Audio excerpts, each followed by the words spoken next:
इस बड़ी खबर पे हम लगातार बने हुए हैं और क्या चल रहा है इस वक्त सेंट्रल दिल्ली में वो भी आपको लगातार बता रहे हैं। ईडी ऑफिस के बाहर भी प्रदर्शन हुआ है। मेरे सभी सहयोगी हमारे साथ जुड़ रहे हैं। कांग्रेस दफ्तर के बाद राहुल प्रकाश हैं, प्रशांत देव लगातार ईडी में जो पूछताछ हो रही है राहुल गांधी से उस पर नजर बनाए हुए हैं और रमन कुमार मेरे सहयोगी जुड़ रहे हैं। पहले प्रशांत, आपके पास आते हुए, लगातार जो जांच है वो आगे बढ़ रही है, राहुल गांधी से अंदर जांच चल रही है, क्या कुछ बातें सामने आ रही है अंदर से? देखिए, आज पहली बार जांच में शामिल हो रहे हैं राहुल गांधी। पहला जो समन था और जो बेसिक फॉर्मेलिटीज़ होती है वो यहाँ पूरी करनी होती है। अपना नाम, पता, एड्रेस और जो समन है वो लेकर के अंदर गए हैं और फिर जो भी डेजिग्नेटेड इन्वेस्टिगेशन ऑफिसर होता है डिप्टी एडिटर लेवल, माफ़ कीजिएगा, डिप्टी डायरेक्टर लेवल का, वो उनके सामने बैठकर पूछताछ करेगा। उस वक्त कोई उनके साथ में नहीं होगा। अगर कुछ लोगों को जो अलाउ किया गया है वो उस वक्त साथ में नहीं होंगे। सिर्फ राहुल गांधी से अंदर जो इस केस का जांच अधिकारी अपॉइंट हुआ होगा, आमतौर पे डिप्टी डायरेक्टर लेवल के अधिकारी होता है, वो उनसे पूछताछ करेगा। लंबे सवालों की फहरिस्त होती है जो अधिकारी को पूछताछ करनी होती है और यहाँ पे हैंड रिटन स्टेटमेंट होते हैं, यानी कि जो भी सवाल का जवाब राहुल गांधी देंगे वो अपने हाथ से लिख करके एक एक जवाब देंगे। अगर वो नहीं हाथ से लिखना चाहेंगे तो कोई उसको वहाँ पे बैठा अधिकारी या कोई बाबू उसको लिखता है, क्लर्क, फिर उसके बाद उसको पढ़ने के बाद राहुल गांधी उस पर या जो भी होता है उस पर साइन कर देंगे।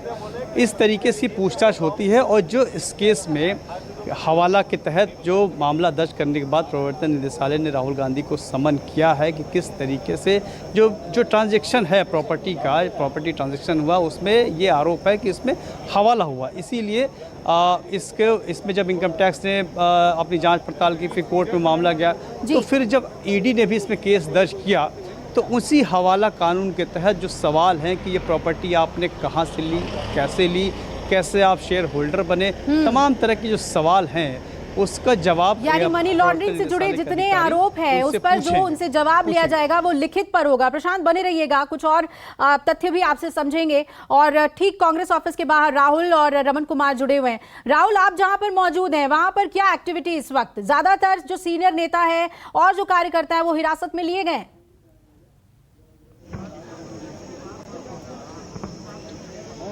बिल्कुल, अभी कुछ ही देर पहले तमाम जो सीनियर नेता थे जो इस बैरिकेडिंग से दूसरी तरफ गए थे, जहां जाना चाहते थे, उनको इससे आगे वाली बैरिकेडिंग में रोका गया, जहां उनको तुगलक रोड थाने डिटेन करके रखा गया। हालांकि तमाम वो बड़े नेता थे जिसमें अगर राजस्थान के मुख्यमंत्री हों, सचिन पायलट हों, जयराम नरेश हो, तमाम ऐसे बड़े नेता हैं जो इस बैरिकेडिंग के दूसरी तरफ जाते ही उनको डिटेन कर लिया गया था। उन्होंने अपनी गिरफ्तारी दे दी थी। जिस तरीके से वो कहने आए थे कि उनको अगर ईडी तक नहीं जाने दिया जाएगा तो अपनी गिरफ्तारी देंगे लेकिन धरने पर बैठेंगे। दूसरी तस्वीर एक और दिखाऊं, अभी इस बैरिकेडिंग की तरफ कुछ लोग इधर भी बैठे हैं, यानी कांग्रेस मुख्यालय से कुछ ही दूरी पर वो तस्वीर है जो आप अभी भी सड़कों पर देख रहे होंगे। उम्मीद यही है कि राहुल गांधी जिस तरीके से पेश हुए हैं, वहां पूछताछ चल रही है, तमाम सवाल जवाब होंगे, लेकिन उससे पहले की तस्वीर ये कहा जाता है कि जितने भी कांग्रेसी हैं जो इकट्ठे हुए थे वो ईडी तक मार्च करना चाहते थे, परमिशन नहीं थी, डिनाई हुआ, धारा 144 लगी थी। इसको लेकर तमाम जो नेता आगे गए उनको डिटेन भी किया गया। फिलहाल की तस्वीर ये कही जा सकती है कि अभी भी यहाँ गहमा गहमी है। पुलिस बल आप देख ही रहे होंगे, रैपिड एक्शन फोर्स है, तमाम अलग अलग। सबसे बड़ी तस्वीर ये कहा जा सकता है कि हर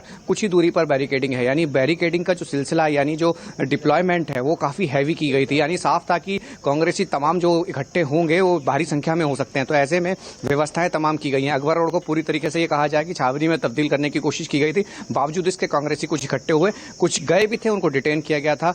और अभी आप तस्वीरों के माध्यम से अगर आप देख पा रहे होंगे तो अभी भी आपको यहाँ पैरामिलिट्री तमाम वो पुलिस दिख रही है। ये पूरी वो व्यवस्था है जो रोकने के लिए की गई थी। और अब जिस तरीके की तस्वीर यहाँ दिख रही है, कुछ एक कार्यकर्ता यहाँ पर भी मौजूद हैं जो जाना चाहते थे, लेकिन फिलहाल ये कहा जा सकता है कि पुलिस की परमिशन नहीं है और पुलिस की व्यवस्था है, इस वजह से ये तमाम तस्वीरें जो है अकबर रोड की हैं। जी बिल्कुल बिल्कुल राहुल, पूरी तरीके से ब्लॉक कर दिया गया है। और देखिए कुछ तस्वीरें सामने आ गई हैं। प्रियंका गांधी भी नजर आई अपने भाई राहुल गांधी के साथ और राहुल गांधी ईडी ऑफिस में एंटर करते हुए आपको नजर आ रहे हैं। रमन कुमार मेरे सहयोगी ठीक कांग्रेस ऑफिस के बाहर वो भी मौजूद हैं।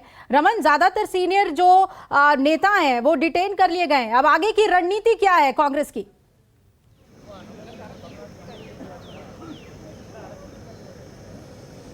देखिए, फिलहाल मैं 10 जनपद के ठीक सामने हूं, जो कि 24 अकबर रोड के बगल में स्थित है, सोनिया गांधी का निवास स्थान है।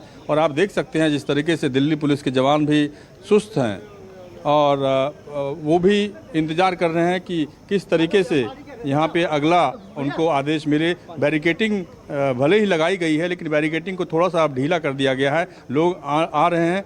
मानिक राम टैगोर हमारे साथ हैं, कांग्रेस पार्टी के सांसद। सर, जिस तरीके से आज राहुल गांधी से ईडी की पूछताछ चल रही है, आपको क्या लगता है कि इस बात की उम्मीद आपको पहले से थी कि सोनिया गांधी और राहुल गांधी से पूछताछ होगी? राहुल गांधी जी का ऊपर एक बोगस केस है 2015 में। ये केस कोर्ट में खड़ा नहीं हो सकता है, शट एंड क्लोज्ड केस है करके लीगल ओपिनियन ईडी का ऊपर दिया गया। उस टाइम पे एक ऑफिसर ने तमाम सारे लोगों का, ऊपर वाले लोगों का घुमा के इस केस का जीवित रखा था। उस ऑफिसर का ये लोगों ने उत्तर प्रदेश में टिकट देके एमएलए बना दिया। ईडी में कुछ ऑफिसर्स का ये लोग बीजेपी का पन्ना प्रमुख बनाने की कोशिश हो रही है। इस पन्ना प्रमुखों का रूप में ईडी बदनाम हो रही है। ईडी ऑफिसर्स में बड़ा काबिल ऑफिसर्स है, बट कुछ लोग पन्ना प्रमुख बन के ऐसे बदनाम करने में कांग्रेस का और कांग्रेस नेतृत्व का और विपक्षी नेता लोगों का बदनाम करने का एक साजिश है। उस साजिश में कुछ ऑफिसर्स शामिल कर रहे हैं। इसका हम विरोध करते हैं। और राहुल जी आज उनका माता जी सोनिया जी आज हॉस्पिटल में, उसका बाद भी राहुल गांधी जी आज ईडी ऑफिस गए हैं और पेश होने के लिए। अभी स्मृति ईरानी की तरफ से एक प्रेस कॉन्फ्रेंस करके इस पूरे सवाल का जवाब दिया गया। उन्होंने कहा कि जिस तरीके से कांग्रेस पार्टी के कार्यकर्ता पूरी दिल्ली में कोहराम मचा रहे हैं और साथ ही साथ जो कहा जा रहा है कि लोकतंत्र को बचाने की वो कोशिश कर रहे हैं, ये लोकतंत्र को बचाने की कोशिश नहीं, गांधी परिवार अपनी संपत्ति को बचाने की कोशिश कर रहा है। गांधी परिवार का संपत्ति नहीं है, ये स्मृति ईरानी जी का पता है। स्मृति ईरानी जी थोड़ा राहुल गांधी जी और गांधी परिवार के ऊपर जानना चाहिए, और इलेक्शन एफिडेविट में भी पता है। और कांग्रेस का सारे प्रॉपर्टी पूरी देश में प्रॉपर्टी देश के लिए देने वाला फैमिली है गांधी रमन हम आपके पास लौटेंगे। प्रतिक्रियाएं लगातार कांग्रेस के लीडर्स की तरफ से आ रही है। मुंबई का रुख कर लेते हैं। मेरे सहयोगी विनोद जगदाले वहां मौजूद हैं। मुंबई में भी कांग्रेस प्रदर्शन कर रही है। विनोद, वहां पर कैसे कांग्रेस अपना विरोध प्रदर्शन दर्ज करा रही है?